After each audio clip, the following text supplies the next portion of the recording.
Hi, I'm Dee McGinnis, real estate agent of over 30 years here in Phoenix, Arizona. Today, I'd like to talk with you about getting the respect of your associates.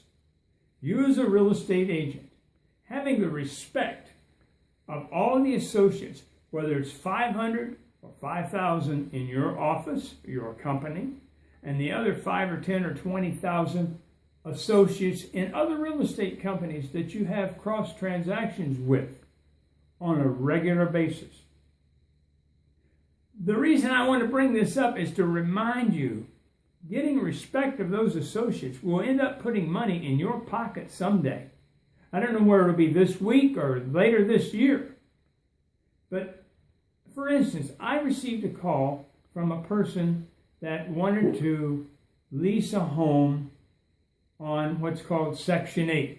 Which is government housing, or the government pays the rent for these people because they have showed proof that they do not have income to pay the rent. Now, I haven't helped a person in a situation like this in several years. However, I thought I'll help the people out. I'll make $200 or $300. I'll work for 2 hours, $50, $7,500 an hour, not too bad of income. But here's what happened.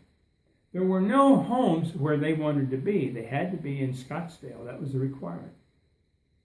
For $1,350 a month or less for lease that was being offered in government help.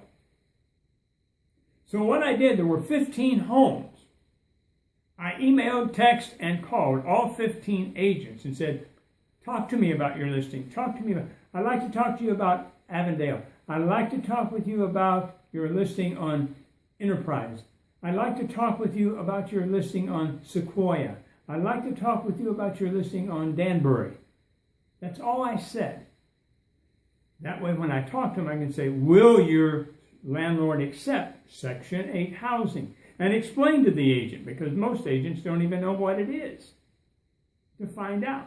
That was one way of helping these people find a home. 15 agents I emailed, text, or called. 3 responded to me. Now this happened 3 days ago, so I don't think I'm going to hear from them. 3 out of 15. I'm contacting you about your listing, which is for lease, and you don't have the respect to return my call or answer my text. When you don't do that, when you don't respond promptly, you lose the respect of other real estate agents. And I've known of agents, being in the business over 30 years, which a couple agents out there put out some bad things, and the word spread like wildfire. We don't ever want to have a transaction with this agent. You keep that in mind. That'll put money in your pocket. And I hope your day is as good as mine.